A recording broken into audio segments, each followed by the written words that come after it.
Here we go, Bet Social the Show, episode 2. Thanks everyone for checking it out. Hope you guys liked last week's episode. Draft happened. We're going to get right into it today. We'll be talking about the draft. We'll be talking about the NFL season and a little bit about the UFC fight tonight. So kicking it all off, we're going to get right into it. Sports betting is live in Colorado now. So a quick summary is that it's at casinos and online. There's going to be a bunch of online sports books. Right now there's currently 4 that are active. You can go check them out on BETMAPS.com. And Colorado is going to be a pretty competitive market in the future. There's going to be at least 17 online sports books in Colorado, and then all the casinos, which is in basically 2 cities there in Colorado is where they're allowed. There'll be sports betting at those casinos as well as the online sports books affiliated with them. So jumping right into it now. First question. Our draft, we were really pretty high on Love there. And it looks like he kind of slipped and some people jumped up and grabbed him. What do you guys think about that pick there in the draft, the Packers getting their quarterback of the future, perhaps? I think the Packers, bad move by the Packers. Packers are going to be terrible next year and for the foreseeable future. Yeah, I don't like the pick. I picked. I thought Love was going to go higher than 19, but I still think he's going to be a bust. I don't like his throwing delivery. It's kind of funky, and it can't be good for team chemistry. Rodgers can't be happy that they took Love, even though he's a quarterback of the future. Rodgers thinks he's got several years left, so I think it was a bad pick by the Packers. Yeah, I mean, I don't know.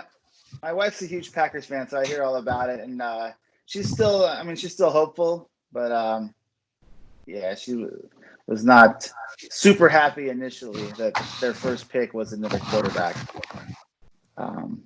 So I guess we'll have to see what happens there. All right, so with that, then what team had the best and worst draft, and then I guess why? I got the best draft, I think, was the Dolphins. Tua, it's a risky pick, but there's high reward there if it pays off. And then they also took Austin Jackson, who's a local. He's from Phoenix, where we're all from, and he's a good player. I saw him play a lot at USC past several years. He's a really good pick. I think the Dolphins did the best. Worst, I'd have to say the Packers. I think Love was a bad pick, and you look at their picks in the later rounds. I didn't like a lot of their picks. All right. What about you, Rob? I thought the Raiders and the 49ers had a really good draft.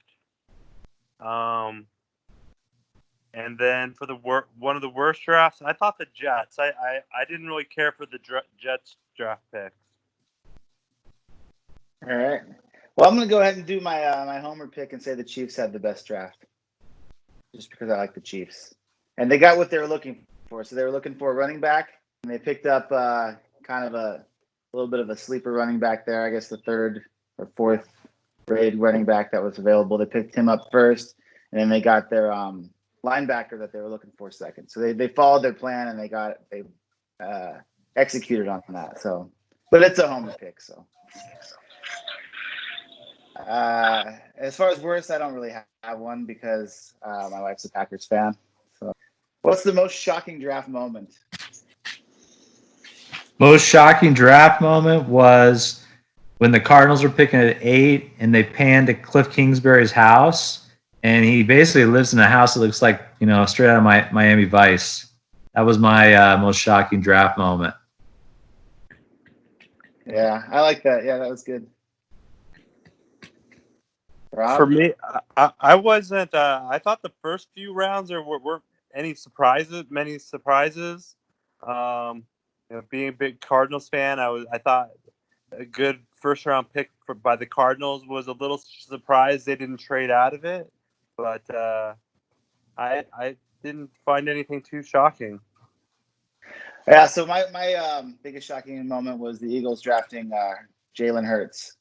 There's just so much drama around that organization and that quarterback. So it'll be interesting to see even how the season plays out, if not, into next season. So the full schedules just came out.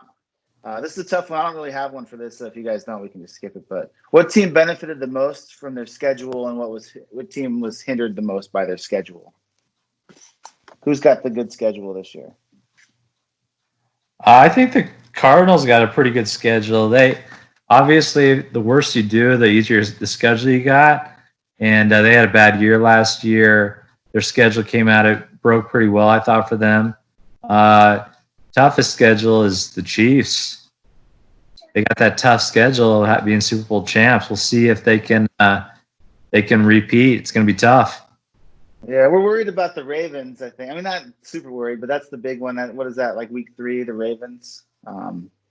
They're playing a lot of their the teams that they played in the playoffs. I hear the trains are just rolling in Baltimore. So yeah. I don't know. Fuck those guys. Baltimore Ravens. I don't know anything about the schedules really. Yeah. I haven't paid that much attention.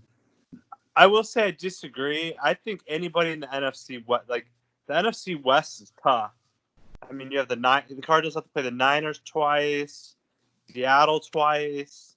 I mean, that alone is tough. I think there's much weaker divisions. That's true. I think the Niners, if I had to pick one team that's going to win the Super Bowl, I'd take the Niners. They're going to be tough. I agree with Rob. Their draft was really good. Yeah, I like the Niners as the early favorite. I think they fixed whatever holes they had from last year. If IU can be the speed, I think he can be like a Tyreek Hill. He has that level of speed. Yeah, you're right. Well, it'll be interesting for sure. And I think that the Chiefs are losing some key guys on defense. No, I mean they got Frank Clark's coming back, right? I don't know. I'm not worried about the Chiefs. They got the linebacker they're looking for. That Clyde Edwards-Helaire guy's good. You're gonna love him, Isaac. That was a good pick. Yeah. I was like, who the hell is that? But then I was like, I looked him up. He'll be good right away. I guarantee you he'll be a starter and good. He'll be good right away. All right. Yeah, I hope so. We're gonna two-peat. All right, so overs and unders for the season. This is kind of a lot of people like to go through and talk this, and helps kind of figure out how they're going to bet for the year. And also like an early futures bet out there. So I have all the numbers up here right now, so I can tell you whatever the spreads are if you have any questions. But what do you guys think? What's the best? I would take Cowboys are at 9.5 wins. I take the under on that definitely. There's a lot of drama with that team with Prescott. They still haven't signed him to a long-term deal. I think they're going to underachieve. Take the under on the Cowboys, 9.5 wins. All right. Rob, you got an over and under pick? I would actually take the, to be the yin to yang, Mark's yang, is I'd take the over on that Cowboys bet. I agree there's going to be drama, but Jerry Jones is a winner, and I think it easily 10-win season for them. All right. So I'm looking at the that's went up. So it looks like this has changed since I first looked at it. The over under for the Patriots is 9.5. Oh, under. Under. Yeah. I was going to take the other. I think it was like 8 or 8.5 before, so that's went up a little bit as people bet on it. But yeah, I was going to take the under for the Patriots. But with that said, we have the Tampa Bay. They're over and under. This is what is kind of interesting here. The Tampa Bay over and under is at 10. So I think Tampa Bay is going to win more games this year than the Patriots. I take the over. I take the over on that. They're going to be pretty good. Yeah, I think that's either going to be a push at 10 or it's going to be over. They'll win it It's 10 games. Just surprising though that how far the Patriots have slipped without their captain. All right, well that kind of concludes our NFL section of this, but we do want to talk about the big fight tonight since it's our first real sporting event. We had the draft, yeah, but this is a sporting event tonight. UFC 249, Ferguson, Gaethje, right? Gaethje. Didn't somebody on the card test positive for coronavirus? Yeah. That fight was canceled. But all the rest of them are still going on. Yeah, I mean, so far they could cancel it last minute, but I think it's going to happen. So the big thing about this fight is that Ferguson, he was already going to fight the next like the big match against Nurmagomedov. He's taking this fight. I don't know why he's taking it. Just maybe for the money or something. But if he loses, then Gaethje gets to go in and fight him. So it's kind of like, what the hell is the point with this fight for Ferguson? And because of that, I'm going to go ahead and throw it right out there with my long shot lock of the week, which you guys know I hit mine last week. I'm going to go ahead and take Gaethje, and he's at plus 160 on this fight. Because Tony Ferguson's a dumbass. That's the reason why. And don't come fight me, Tony Ferguson, if you see this. I'm taking out Ferguson. He's the favorite. I think he's motivated. I'm taking Ferguson. All right. Rob? I have no idea. I don't pay any attention. Oh, you don't do the we need to bring some dudes on. I got to get my guys for this because there's going to be like some experts we know out there that'll call in and talk about this stuff. So for the next show, we'll have experts for these sports, by the way, that can talk a little bit more educatedly on it than us. So Rob doesn't have a pick for that one. There's another fight as well. That's another big one that would have been a top build fight, but I'm not sure why it's not. So it's the Cowboy Cerrone versus Showtime Pettis. So another big UFC fight in UFC world.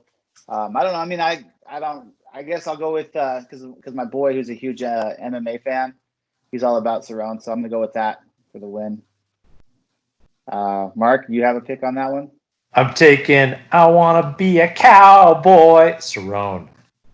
All right. So we got two Cerrones. Rob, no pick.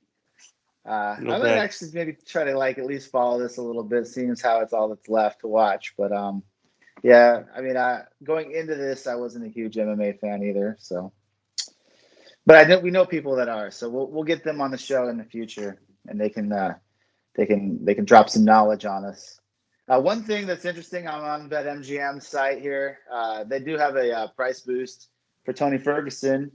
So it was negative 176. They're giving you 100 on that one. So you'll basically double your money if Ferguson wins. So go for it, man. Jump on to go through BETMAPS, hit up BetMGM, and bet on Ferguson.